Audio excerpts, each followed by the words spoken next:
अस्सलाम वालेकुम नाज़रीन, मैं हूं अज़हर फ़ारूक अपने यूट्यूब चैनल के साथ। आज कुछ अहम तरीन ख़बरें आपके साथ शेयर करेंगे। सबसे पहले ये ख़बर के इंतखाबात कब होंगे, हुकूमत ने क्या फ़ैसला किया है, साबिक़ वज़ीर-ए-आज़म नवाज़ शरीफ कब वतन वापस आ रहे हैं और मुस्लिम लीग के अंदर इख्तलाफात खुलकर क्यों सामने आए हैं। ये 2-3 इशूज़ हैं जो कि आपके साथ शेयर करेंगे। सबसे पहले बड़ी खबर यह है कि हुकूमत ने यह फैसला कर लिया है कि इंतखाबात अपने मुकर्रर वक्त पर होंगे। जो क्या सराहियाँ की जा रही थी कि शायद इंतखाबात में ताख़ीर की जाएगी 6 महीने के लिए या 1 साल के लिए, लेकिन आज एक ज़िम्मेदार हुकूमती ज़राए ने इस बात की तस्दीक कर दी है मुलाकात में कि इंतखाबात अपने मुकर्रर वक्त पर होने जा रहे हैं। असम्बलियों की मुद्दत 13 अगस्त को ख़त्म हो रही है, लेकिन फ़ैसला ये हो चुका है कि असम्बलियाँ 2-3 रोज़ कबल तहरीर कर दी जाएंगी ताकि 90 दिन इलेक्शन के लिए मिल जाएं। उनका ये भी कहना था कि अगरचे हुकूमत असम्बलियों की मियाद बढ़ा सकती है 6 महीने या 1 साल, लेकिन फ़ैसला है कि कोई असम्बली की मियाद नहीं बढ़ाई जाएगी, क्योंकि हुक्मरान इत्तेहाद ये समझता है कि पाकिस्तान तहरीक इंसाफ को जिन मसाइब का सामना है उनका फ़ायदा उठाने के लिए जितना जल्दी इलेक्शन हो इतना बेहतर है। और ये फ़ैसला अब हो चुका है। अब सिर्फ इंतखाबात की तरफ जाना है इस हुकूमत ने। बजट इस महीने की 24 तारीख तक मंजूर हो जाएगा और उसके बाद तकरीबन 1.5 महीना इस हुकूमत के पास रह जाएगा। तो इंतखाबात अपने मुकर्रर वक्त पर यानी कि अक्टूबर के पहले हफ्ते में होने जा रहे हैं। तारीख इलेक्शन कमीशन अनाउंस करेगा जब यह असम्बली तहलील हो जाएगी। तो ये एक चैप्टर तो क्लोज हो गया है कि असम्बलियों की मुद्दत में इजाफा नहीं हो रहा। दूसरी खबर सबसे बड़ी और अहम यह है कि मियां नवाज शरीफ की वतन वापसी का फैसला हो चुका है। नवाज शरीफ सितंबर के पहले हफ्ते में या दूसरे हफ्ते में पाकिस्तान वतन वापस आ रहे हैं और इस हवाले से यह भी फैसला हो चुका है कि मुस्लिम लीग नवाज की जो इलेक्शन कैंपेन है उसको नवाज शरीफ साहब खुद लीड करेंगे, क्योंकि मुस्लिम लीग नवाज ये समझती है कि नवाज शरीफ का होना इंतखाबात के दौरान बहुत ज़रूरी है और अगर वो इंतखाबात में इलेक्शन कैंपेन खुद करेंगे तो उसके इंतहाई मुस्बत असरात मुरतब होंगे। तो मियां नवाज शरीफ वतन वापस आने की तैयारियाँ कर रहे हैं। आज मुस्लिम लीग नवाज की जनरल कौंसिल का इजलास होता है। अगले 4 साल के लिए पार्टी के नए अहदेदारों का इंतखाब अमल में लाया जाता है। तकरीबन 20-25 साल से पार्टी मुख्तलिफ जो सियासी जमातें हैं, बिलखुसूस मुस्लिम लीग की, इनके इंतखाबात को कवर करने का मौका मिलता रहा है और हमेशा इलेक्शन कमीशन की आंखों में धूल ही झोंकी गई है। जब भी इलेक्शन हुआ मुस्लिम लीग का वो सिर्फ नामजदगियाँ हो जाती हैं, बिला मुकाबला इलेक्शन हो जाता है और बिला मुकाबला उम्मीदवार जो हैं वो आते हैं और कामयाब भी हो जाते हैं।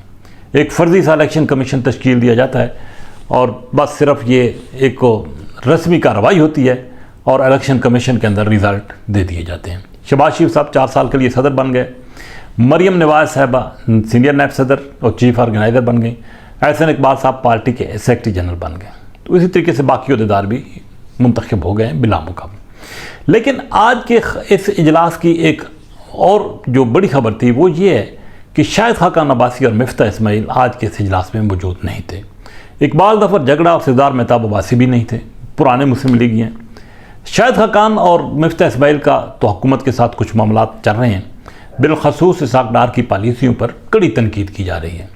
मुख्तलिफ टॉक शोज़ में ये दोनों शख्सियात कड़ी तनकीद कर रही हैं। ख़बर यह भी है, और जैसा कि आज शहबाज शरीफ साहब ने वाज़ेह अपने खिताब में कह दिया है कि इसाक डार की 2 टांगें खींच रहे हैं पार्टी के अंदर लोग, उनकी पार्टी में कोई गुंजाइश नहीं है। ये तय है कि शाहिद खाकान अब्बासी को पार्टी टिकट नहीं देगी, मिफ्ता इस्माइल को पार्टी के अंदर कहीं भी अकोमोडेट मुस्तकबिल में नहीं किया जाएगा। और ये भी फैसला हो चुका है कि जो बाकी जो केपी से लोग नाराज़ हैं, आज इसका हिस्सा नहीं बने इलेक्शन का, उनको भी पार्टी में शायद वापसी के लिए राब्ते नहीं किए जाएंगे उनके साथ भी। तो आज खुलकर ये इख्तलाफात जो हैं वो सामने आए हैं। हमजा शहबाज अगरचे मर्री के पुरफ़िज़ा मकाम पर मौजूद थे, लेकिन वो भी इस इजलास में आज शिरकत नहीं करने आए, अगरचे जनरल कौंसिल का अहम तरीन इजलास था। बहरहाल उनकी तरफ से अभी तक कोई वज़ाहत तो सामने नहीं आई, लेकिन कहा यह जा रहा है कि शायद हमजा शहबाज की भी कुछ तहफ़्फ़ुज़ात हैं पार्टी की ऑर्गेनाइजेशन के हवाले से।